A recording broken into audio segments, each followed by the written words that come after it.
हमारे चैनल को सब्सक्राइब करें और बेल आइकन दबाना ना भूलें।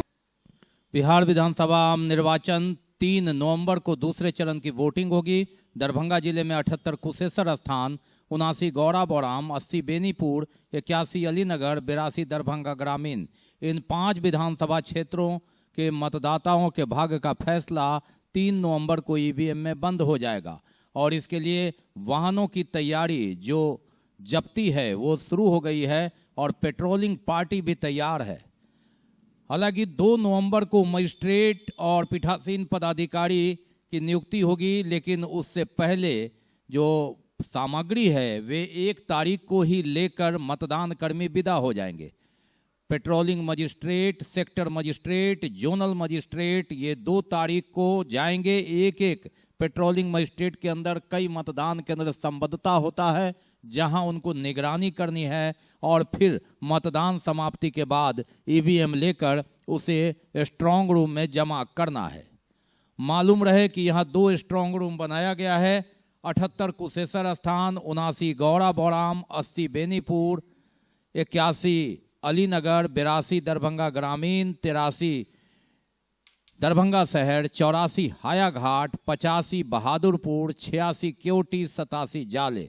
इसमें 6 विधानसभा क्षेत्र का मतगणना बाजार समिति शिवधारा में होना है, तो 4 विधानसभा क्षेत्र का मतगणना महिला कॉलेज आयराम नगर में होना है और इसके लिए दोनों जगह तैयारी की जा रही है। मतदान की पूरी तैयारी कर ली गई है। विभिन्न मतदान केंद्रों को सजाया संवारा गया है। पानी, बिजली की व्यवस्था, सुरक्षा की व्यवस्था, 4 दीवारी और मतदाता कहां खड़े होंगे, इन सारी बातों को ध्यान में रखकर प्रखंड विकास पदाधिकारी, संबंध पदाधिकारी ने तैयारी कर ली है। देख रहे हैं कि किस तरह से जो मतदान केंद्र है वहां की व्यवस्था को दर्शाया गया है। मालूम रहे कि जिले में इस बार 10 विधानसभा क्षेत्र के लिए 2755 मतदान केंद्रों की जगह 4014 मतदान केंद्र हैं। किसी भी मतदान केंद्र पर 1000 से ज़्यादा वोटर नहीं होंगे। कोरोना के कारण सोशल डिस्टेंस के लिए ये गोला घेरागार बनाया गया है और यहाँ कोरोना का जो नियम है उसका पूरा पालन किया जाएगा और इसके लिए सैनिटाइज से लेकर पीपी किट और ग्लोव्स तक की व्यवस्था है। हर मतदाता को एक ग्लोव्स दिया जाएगा और ग्लोव्स पहनकर ही वे ईवीएम बटन दबाएंगे। कई आदर्श मतदान केंद्र भी बनाए गए हैं। सामग्री वितरण के लिए भी केंद्र बनाए गए हैं। 24,000 से ज़्यादा कर्मी को इस विधानसभा चुनाव में लगाया गया है। पहले जहां 16,000 कर्मी इस चुनाव को संपन्न कराते थे, इस बार 1.5 गुना 24,000 कर्मियों को लगाया गया है, जिन पर स्वच्छ और निष्पक्ष मतदान कराने की जवाबदेही होगी। 2 चरण में चुनाव है। जो 5 विधानसभा क्षेत्र है उसका 3 नवंबर को और 5 विधानसभा जो दरभंगा शहरी सहित है 7 नवंबर को वोटिंग होगी। अब बात करते हैं इस चुनावी दौर में कोरोना काल की भी। कोरोना का ग्राफ कितना है? जी हाँ, कोरोना का ग्राफ 3500 3500 से पार कर गया था। बिहार में तो यह 2,12,000 से ज़्यादा पार कर गया है। मृतक की बात करते हैं तो दरभंगा मेडिकल कॉलेज अस्पताल से कोरोना वार्ड से 7 दिन में 7 शव निकला है। 7 लाशें दरभंगा मेडिकल कॉलेज अस्पताल के कोरोना वार्ड से, 7 मौत, जिसमें 4 दरभंगा के और 3 मधुबनी के हैं। तो ये कोरोना का अपडेट है। एक तरफ दुर्गा पूजा हो या फिर अन्य पर्व हो या दीपावली की आने की तैयारी हो और चुनाव की पूर्ण तैयारी, लेकिन कोरोना भी अपना फिगर धीरे धीरे बढ़ा रहा है। ये अलग बात है कि अखबार के पहले पन्ने से कोरोना गायब हो गया है, लेकिन अंदर के पन्ने पर फिगर उन्हीं को दिखता है जो कहीं ना कहीं जिनके परिजन या स्वयं कोरोना के शिकार हुए हैं। 48 मौत हो चुकी है दरभंगा में, जिसमें 15 दरभंगा शहर के हैं। ये कोरोना का अपडेट है और पिछले 1 सप्ताह से, पिछले शुक्रवार से लेकर इस शुक्रवार तक 7 मौतें, जिसमें 4 दरभंगा के, 3 मधुबनी के। मालूम रहे कि कई जिले के कोरोना मरीज रहते हैं कोरोना वार्ड में। हालांकि कोरोना वार्ड में मरीजों की संख्या 100 के आसपास ही है, 100 से ऊपर होम आइसोलेशन में है, लेकिन कोरोना के समय बीतने के साथ ही कोरोना शब्द और आइसोलेशन शब्द भी धीरे धीरे हटता जा रहा है, लोगों के चेहरे से मास्क उतरता जा रहा है, जो फेस शील्ड है वह गायब होता जा रहा है। ग्लोव्स की जरूरत नहीं है, लेकिन कोरोना का वैक्सीन नहीं निकला है। कोरोना का कहर और कई लहर देख चुका, ये बरकरार है और आने वाले दिन में कोई और बड़ा लहर उठे तो आश्चर्य नहीं होगा। कोरोना काल में चुनाव और उम्मीदवारों के जोश में जो जनता है, आम जनता, वे भी होश खो देते हैं। लेकिन हम आपको बता दें कि पिछले एक सप्ताह में 7 की मौत तो अलग है, लगभग 75 लोग संक्रमित हुए हैं, जिसमें कई को आईसीयू में भी भर्ती कराना पड़ा है। ये दरभंगा शहर के भी इसमें कई मरीज हैं। ये स्थिति है और ऐसी परिस्थिति में भले ही 150 उम्मीदवार पूरी ताकत से मतदाताओं को रिझाने का काम कर रहे हो, जिसमें कोरोना का नियम मापदंड चूर चूर हो जा रहा हो, लेकिन कोरोना यही मौका देखता है। ऐसी परिस्थिति में एक चुनौती है। सरकार तो अपना नियम लागू कर रही है, लेकिन चाहे उम्मीदवार हो या आम जनता, कहीं न कहीं कोरोना से मुंह छुपा रहे हैं और कोरोना यही मौका देख रहा है। महागठबंधन और राष्ट्रीय जनतांत्रिक गठबंधन से अलग होकर लोजप्पा के चिराग पासवान लगातार गरज रहे हैं, बरस रहे हैं। वे दरभंगा में थे और जिस तरह से मुंगेर में दुर्गा भक्तों के ऊपर जो गोलियां चली, हंगामा हुआ, उसको उन्होंने उस पर कई कटाक्ष किए। उन्होंने कहा कि गोली चलाई राम भक्तों के ऊपर और 10 तारीख को बिहार की जनता इसका जवाब देगी। उसारा उनका सीधे नीतीश कुमार पर आरोप। नीतीश कुमार, उन्होंने कहा कि ये विदाई है 10 तारीख को होगी। अलीनगर विधानसभा में गुरुवार को प्रत्याशी राजकुमार झा के प्रचार में पहुंचे थे चिराग पासवान। उसके बाद हमने उनसे बात की तो उन्होंने भाजपा और लोजप्पा की सरकार मैंने कहा कि मैं संकल्प कर दूं कि अगली सरकार भाजपा लोजपा की बनेगी, उसमें कहीं कोई संदेह नहीं। एक बात और बताइए, नीतीश कुमार का चेहरा उतरा हुआ है और जिस तरह से आप चेहरा उतरा हुआ नहीं, गुस्से में भरे पड़े हैं। क्यों गुस्सा आ रहा है उनको उतना हार सामने दिख रही है। जांच की मैंने से बात की, मेरे ऊपर जो व्यक्तिगत आरोप उन्होंने लगाने शुरू किए, जांच से इतना क्यों डर रहे हैं मुख्यमंत्री, हार से इतना क्यों डर रहे हैं? उनको हार सामने दिखाई दे रही है, ये बौखलाहट उस कारण से। आपका एक बयान सियासी गलियारे में बहुत तेजी से लोगों में भय बना दिया है। अगर आपकी सरकार बनती है तो आप जो है नेताओं को जेल भेजने हैं। जांच होगी, जांच से क्यों डर रहे हैं नीतीश कुमार? जांच होगी और क्या जेल भिजवा जाएगा? जिस तरीके से मुंगेर में कल जिस तरीके से दुर्गा भक्तों के ऊपर ये महिषासुर सरकार ने गोलियां चलाई, बिना मुख्यमंत्री की इजाजत के गोली नहीं चल सकती थी। तो जिस तरीके से गोली चलाई गई है राम भक्तों के ऊपर, दुर्गा भक्तों के ऊपर, 10 तारीख को बिहार की जनता बता देगी कि दुर्गा भक्तों का महिषासुर को किस तरीके से उनका वध किया था। आज नया क्या, आज जो है एक मिनट, नीतीश जी के लिए आपको नया क्या, नीतीश जी को नया आज क्या कहना चाह रहे हैं? उनको कुछ नहीं है। हालांकि चिराग पासवान के आरोप पर अलीनगर ही पहुंचे संजय झा और अशोक चौधरी, जो मिश्री लाल यादव के समर्थन में पहुंचे थे। वीआईपी से वे उम्मीदवार हैं। उन्होंने जमकर कटाक्ष किया और उसका जवाब दिया। कहा कि मुंगेरी लाल के हसीन सपने देखना वे बंद करें। में रहना चाहते हैं। मैंने कल भी कहा था कि वो फिल्म में भी जीरो थे और वो राजनीति में भी जीरो है और हम लोगों का पर्सनल कुछ नहीं है। मैं इंपॉर्टेंट बात बता रहा हूँ, न हमारे पार्टी का लेना देना है न हमारे नेता का, लेकिन उनको लगता है कि नीतीश कुमार पे बोलेंगे, जदयू को बोलेंगे तो 4 जगह खबर बनेगा। इसके अलावा मुझे तो और कुछ दिखता नहीं है उनका। बीमार नहीं रहा लाचार, हो रहा मुफ्त उपचार। हड्डी नस रोग से संबंधित गंभीर बीमारियों का मुफ्त में इलाज। इंतजार किसका, जाएं सर्राफ ऑर्थो एवं स्पाइन सेंटर और दर्ज कराएं प्रधानमंत्री जन आरोग्य योजना में अपना नाम। विश्व की सबसे बड़ी स्वास्थ्य सुविधाओं का उठाएं लाभ। आधुनिक ऑर्थोपेडिक सुविधा, ऑर्थोस्कोपी, स्पाइन सर्जरी, फ्रैक्चर का अत्याधुनिक इलाज। Doctor S N Sarraf, doctor Abhishek Sarraf, रीढ़ हड्डी और नस रोग विशेषज्ञ डॉक्टर प्रियंका बी सर्राफ, स्त्री और प्रसूति रोग विशेषज्ञ, डीएमसीएच के सामने लहरियासराय।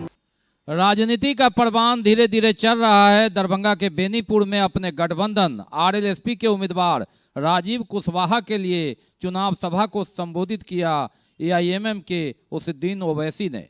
उन्होंने कहा कि अगर उनके गठबंधन की सरकार बिहार में आएगी, सहभागिता होगी, तो उपेंद्र कुशवाहा तो मुख्यमंत्री होंगे, बिहार का उप मुख्यमंत्री कोई मुस्लिम नेता होगा, जिसे इन लोगों ने बहुत दिनों से सटने नहीं दिया, ऊपर उठने नहीं दिया। उन्होंने सभा में उपस्थित मुस्लिम समर्थकों को साफ शब्दों में कहा कि आपको डरा डरा कर सिर्फ आपका वोट लेते हैं, लेकिन अब समय आ गया है, अगर वोट देंगे तो ओथ भी लेंगे। इसका ताल्लुक हम तमाम से है, वो है NRC NPR का मसला। आप तमाम ने मिलकर NPR NRC के खिलाफ एहतजाज किया था ना, आपने सबने किया था ना। जब हम रोड पर निकलकर कड़ाके की सर्दी में एहतजाज कर रहे थे, तो क्या आपके साथ कोई RJD, कांग्रेस, JDU का नेता साथ में खड़ा था? अब आप बताइए कि ये NPR NRC CAA का जब कानून भारत की लोकसभा में पेश हुआ, तो उसमें कांग्रेस के भी सांसद थे, उसमें मुख्तलिफ पार्टी के लोग थे, मगर आखिर आपने देखा कि हम वाहिद वो रुकने पार्लियामान थे, मैं और इम्तियाज जलील, जिन्होंने इस कानून को काला कानून कहकर पार्लियामेंट की फ्लोर पर हमने उस कानून को फाड़ दिया, ये कहकर कि मजहब के नाम पर कानून बनाया जा रहा है। आज जो हमको फिरका परस्त कहते हैं, जो हमको वोट कटवा कहते हैं, जो हमको किसी का बी टीम बनाकर कहते हैं, हम उनसे पूछना चाहते हैं कि बताइए आपका NPR NRC पर आपकी राय क्या है? RJD कांग्रेस का NPR NRC के ऊपर राय क्या है? हमारी राय यह है कि अगर उपेंद्र कुशवाहा बिहार के मुख्यमंत्री बनेंगे तो यकीनन बिहार में सेंसस होगा, मगर NPR NRC नहीं होगा इंशाअल्लाह। ये कांग्रेस, सुनिए, ये कांग्रेस के लोग, इनका एक ही 1 पॉइंट फार्मल, ओवैसी आया है, ओवैसी वो करेगा। अरे कांग्रेसियों, ये भी तो बता दो कि तुम महाराष्ट्र में शिवसेना के साथ सत्ता में हो या नहीं हो।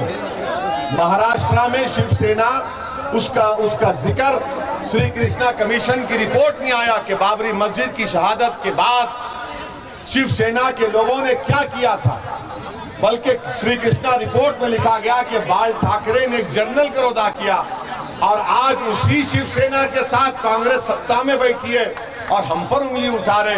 अरे कांग्रेसियों, हम तुमको आईना दिखा रहे हैं तो तुमको अपने उस आईने में अपना चेहरा बदनुमा दिख रहा है, यकीनन तुम्हारा चेहरा वही तुम्हारा असली चेहरा है। बहरहाल आप मुत्तहिदा तौर पर अपने वोट का इस्तेमाल करिए। अस्सलाम वालेकुम, शुक्रिया। मैं इस मिजाज को तोड़ने के लिए आया हूँ, मैं इस सोच को तब्दील करने के लिए आया हूँ। अब तब्दीली ये होगी इंशाअल्लाह कि आप भी एक कुर्सी पर बैठेंगे और दूसरा भी एक कुर्सी पर बैठेगा। हम एक दूसरे के सामने बैठकर बात करेंगे, हम ना नजरें झुकाएंगे ना गर्दन को झुकाएंगे। इसीलिए उपेंद्र कुशवाहा ने कहा कि अगर आप RLSP को उपेंद्र कुशवाहा साहब को मुख्यमंत्री बनाएंगे तो वो अक़लियतों से भी, मुसलमानों से डिप्टी चीफ मिनिस्टर बनाएंगे। ओवैसी को सुनने भीड़ उमड़ पड़ी। उन्होंने कटाक्ष किया सीधे कांग्रेस पर, राजद पर और भाजपा पर। कहा कि ये सभी मिले हुए हैं। एक ने 15 साल राज किया, जिसमें उसके परिवार के 2 सदस्यों ने राज किया, और एक 15 साल से राज कर रहे हैं। लेकिन इन 30 सालों में मुसलमान कहाँ गया? उन्होंने कहा जो शिवसेना मुसलमानों का विरोध करती है, उसके साथ बाबरी शहादत पर जिसने जश्न मनाया कांग्रेस महाराष्ट्र में, उसके साथ सरकार बनाती है। उन्होंने कई हमले किए, कहा कि मुसलमानों को वोट बैंक के रूप में इस्तेमाल किया गया, लेकिन अब वक्त आ गया है कि हम वोट देंगे तो ओथ लेंगे। हमें सहभागिता चाहिए, हमें अपना अधिकार चाहिए, हमें अपना हिस्सा चाहिए। उन्होंने कहा कि उपेंद्र कुशवाहा अगर मुख्यमंत्री बनते हैं तो उप मुख्यमंत्री मुस्लिम समुदाय का होगा, इसमें कोई दो राय नहीं। हमें हिस्सेदारी चाहिए, हमें पिछलग्गू नहीं बनना है। अपने कई शब्दों से उन्होंने सभी पार्टियों पर ठीकरा फोड़ा और कहा कि जो लोग बाबरी मस्जिद की शहादत में मौन हैं, वे लोग मुसलमानों के रहनुमा होने का यहाँ दुहाई देते हैं। उन्होंने कहा कि NCR में जिस तरह से हम लोगों ने विरोध किया, क्या उस ढंग से राजद या कांग्रेस सड़क पर उतरी? उन्होंने कहा ऐसा नहीं है, ये दिखावे के चेहरे कुछ और हैं और हकीकत में कुछ और है।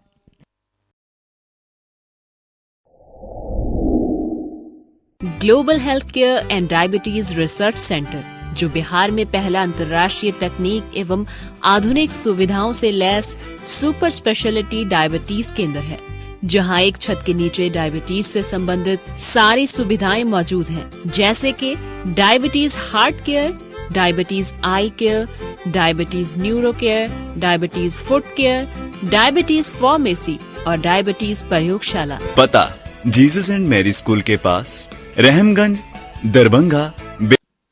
पैगंबर हजरत मोहम्मद साहब के यौम पैदाइश जन्म दिवस के अवसर पर 30 अक्टूबर को जुलूस नहीं निकला, लेकिन मोहम्मदी सरकार और जिला प्रशासन के द्वारा जारी किए गए कोरोना गाइडलाइन का पालन करते हुए कई जगह सादगी के साथ लोगों ने मिलाद और फतिहा अपने घरों में और कराया। हाथ उठाकर देश और दुनिया में अमन व शांति के लिए दुआ की। कोरोना वायरस महामारी के इस बीमारी से संक्रमित लोगों के स्वस्थ होने की भी दुआ की गई। 12 रबी अव्वल मुसलमानों के आखिरी पैगंबर हजरत मोहम्मद सल्लल्लाहु अलैहि वसल्लम की पैदाइश की तारीख है। इस दिन हजारों की संख्या में लोग प्रदर्शन करते थे, जुलूस निकालते थे और दरभंगा में यह एक ऐतिहासिक होता था। लेकिन इस बार कोरोना काल में लगातार हम बात करें तो 22 मार्च से ही हर पर्व त्योहार, चाहे वह रामनवमी हो, चाहे वह ईद हो, बकरीद हो, गणेश पूजन हो, चौथ चंद हो, सबे बारात हो या फिर दुर्गा पूजा और वर्तमान में मोहम्मद साहब का जन्मदिन, इन सभी पर कोरोना गाइडलाइन के तहत सादगी के साथ लोगों ने घरों में फतिहा किया, गरीबों को खाना खिलाया, सदका खैरात और गली मोहल्लों को सजाते हुए महफिल मिलाद करते हुए अंततः ये दुआ की कि अगले वर्ष कोरोना समाप्त हो, कोरोना परास्त हो और फिर उसी तरह जिस तरह पहले जुलूस निकलता था जुलूस निकले। मौला अपने फजल करम से माफ फरमा। परवरदिगार इस महफिल पाक को कबूल से लेकर जितने भी अंबिया किराम रसूल जाम साहब किराम, मौला अपने फजल करम से दिगर औलिया निज़ाम तमाम मुस्लिम मुस्लिमात के रूहों को इसका सवाब अता फरमा दे। खुसूस पैगंबर इस्लाम हजरत मोहम्मद सल्लल्लाहु अलैहि वसल्लम की आज की तारीख में वो पैदाइश का दिन है, उनके जन्म का दिन है, जिसमें आप पूरी कायनात के लिए, पूरी दुनिया इंसानियत के लिए रहमत बनकर आए और हम सबों को यही सबक दिया कि अमन व आमान की ज़िंदगी गुजारे, अमन व आमान और शांति से रहे, आपस में भेदभाव सब से मना किए और आपस में मेल और मोहब्बत से रहे। ये वजह है कि आज की खुशी का इजहार करते हुए रियाज कारी साहब ने ये प्रोग्राम अपने गरीब खाने पर रखा और इसी मौजू पर ये आवाम को बताया गया कि आप लोग खुशी का इजहार करें और शांति से रहें। एक बार चार्ज करें, 80 किलोमीटर चलाएं। I am electric, I am the future. No licence, no registration, no insurance, no pollution, only Yuvraj Hero Electric. Hero Electric करें सालाना 36,000 रुपए से भी ज्यादा की बचत। Easy finance available.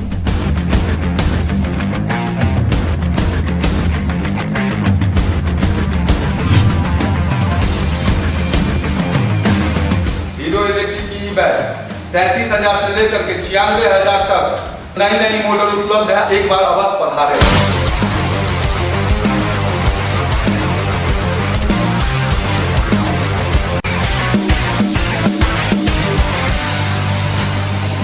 नमस्कार, युवराज हीरो इलेक्ट्रिक में आप सबका स्वागत है। Yuvraj Hero Electric, Saidnagar, Acme road, Laheria Sarai, Darbhanga. Rashtriya Janata दल के नेता बद्री पूर्वे आहत हैं और उन्होंने राजद को बाय बाय कह दिया, प्राथमिक सदस्यता से भी इस्तीफा दे दिया। उनका कहना है कि टिकट बंटवारे में धांधली हुई है। मुंह से तो सीधे तौर पर उन्होंने राजद प्रत्याशी अमरनाथ गामी पर कुछ नहीं बोला, लेकिन कहा कि जो संघ से जुड़े लोग हैं उनको टिकट देकर राजद के जो कार्यकर्ता हैं उनको सम्मान नहीं किया गया, उनकी भावना को ठेस पहुंची है। राजद कार्यालय के लिए अपनी जमीन देने वाले राजू पूर्वे और बद्री पूर्वे पहले महागठबंधन में ही मधुबनी से लोकसभा के प्रत्याशी थे और जब यह चुनाव आया तो विधानसभा में टिकट के प्रबल दावेदार थे। ओम प्रकाश खेड़िया और बद्री पूर्वे, राकेश नायक, विनोद शाह इत्यादि का नाम तेजी से राजद प्रत्याशी के रूप में चल रहा था। इन्होंने हजारों लालटेन भी बांटे, लेकिन जब टिकट इन सब प्रत्याशियों से अलग, दावेदारों से अलग, जदयू से आए दरभंगा शहर के रहने वाले 2 बार विधायक रहने वाले अमरनाथ गामी को मिला तो ये मौन हो गए और अंततः गुरुवार को इन्होंने अपना आक्रोश निकाला। मैं आज राष्ट्रीय जनता दल के सभी पदों एवं प्राथमिक सदस्यता से इस्तीफा दिया हूं। अब क्या निर्णय होता है हम लोग आपस में विचार करके फिर करेंगे। तो क्या बात बनी तो किसी दल से नाता जोड़ेंगे, नहीं तो फिर 10 तारीख को रिजल्ट आने के बाद सोच समझ के विचार क्या है। सरकार की तरफ से तो ये भी व्यवस्था है कि अगर आप किसी को समर्थन नहीं दे रहे हैं और विरोध भी नहीं कर रहे हैं तो उसके लिए नोटा का प्रावधान भी दिया गया है। हालांकि उन्होंने अपने प्रेस विज्ञप्ति में हमला किया है वर्तमान राजद उम्मीदवार पर, लेकिन अपने मुंह से कुछ नहीं बोला। उन्होंने ये भी नहीं संकेत दिया कि वे किस पार्टी में जाएंगे। कहा 10 तारीख को निर्णय लेंगे, वोट कहाँ गिराएंगे, तो उन्होंने कहा कि एक सरकार की ओर से भी व्यवस्था है नोटा का, वहाँ भी वे सोच सकते हैं और निर्णय 10 तारीख के बाद लेंगे। बद्री पूर्वे लोकसभा में वीआईपी पार्टी के प्रत्याशी थे मधुबनी से और उसके बाद राजद लौटे थे, टिकट के प्रमुख दावेदार में थे। मिट्ठू खेड़िया और ओम प्रकाश खेड़िया हो या राकेश नायक हो या विनोद शाह हो, अमरनाथ गामी के साथ चुनाव प्रचार में है। बद्री पूर्वे राजू पूर्वे मौन थे और उन्होंने अपना आक्रोश व्यक्त कर न्यूट्रल रहने का संकेत दिया है। अब देखना है मतदान में वे क्या करते हैं।